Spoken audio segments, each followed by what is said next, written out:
Good morning, good morning, good morning. How are you today?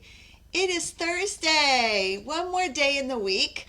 Wonder, do any of you have New Year's Eve plans? Do you do that or do you go to bed early?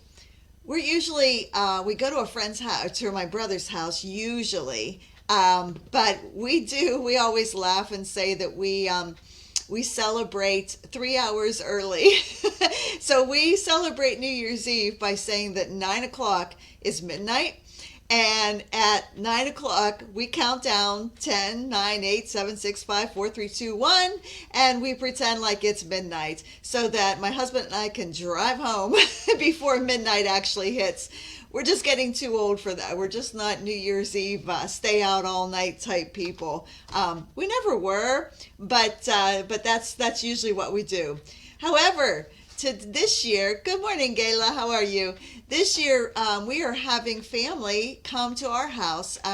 We have the brand new grandbaby who was born just a month ago, and our family from 3 hours north of us, my husband's whole family, are all coming here, and they're staying in a hotel, and they are going to spend all day on New Year's Eve with us and then leave the next morning. So it'll be super fun to have them here with us. It's going to be really nice. I think there's going to be like 20 of us total, so it'll be great, and they get to meet the baby, so that's always fun. No plans for New Year's Eve. Yeah, we're just not big. I think we went out one time for New Year's Eve with friends, and that was it. We're just not really into it that much. Okay, let's go ahead and get started with today's devotional. So today,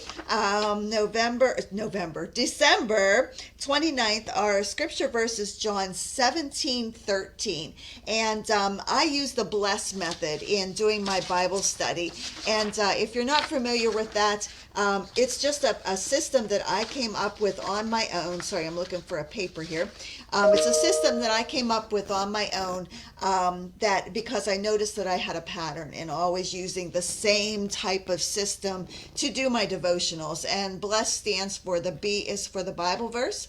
The L is for listening for God's voice, which is our prayer. The E is exploring the history and the meaning of the verse. And then the last two S's are study, which you would get into the more detail about what God is trying to say to you.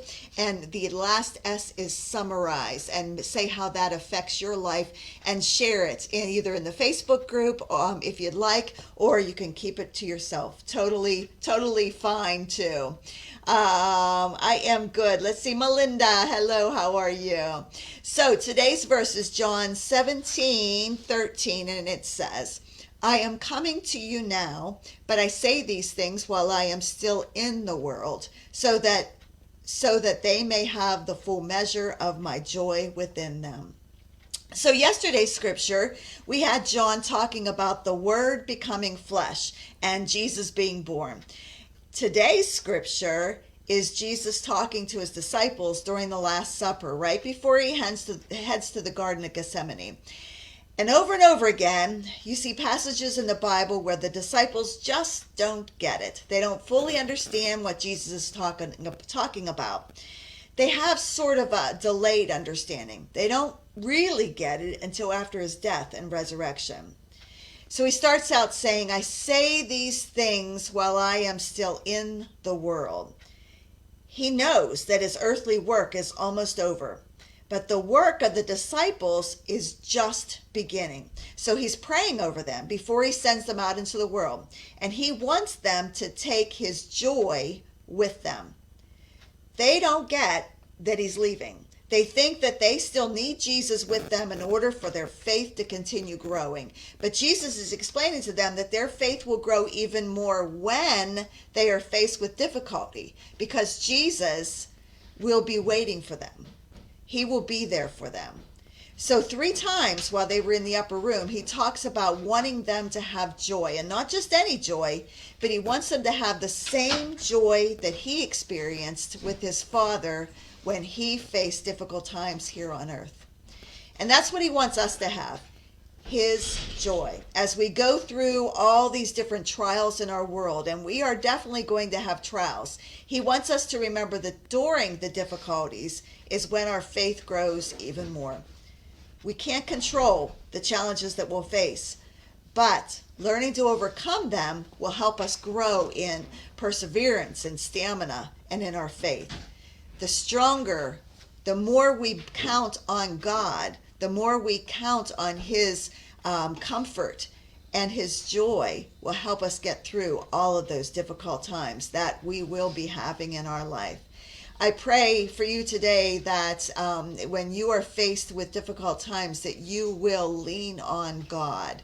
You will go to him when you're struggling and pray to him so that he will be there for you. He's there with you all the time anyway, but you will feel his presence. And that's what I pray for, that you will feel his presence to help you overcome those.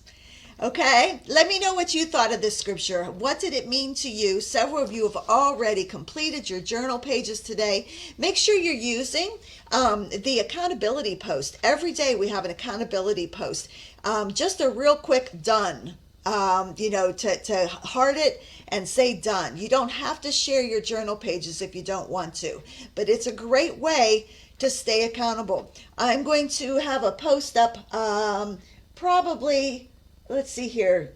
I might do it for Sunday, to start on Sunday, and start talking about how important it is to use that accountability post to just confirm that you are done.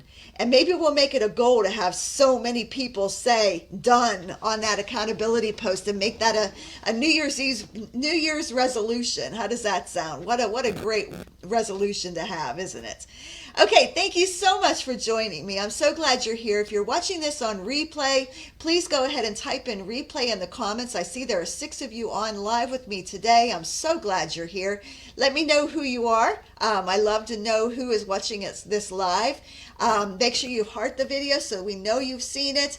And like I said, once you've done your journaling for the day, let us know in the accountability post, okay? Thanks so much for joining me, and I pray that you have a very, very blessed day. Bye-bye.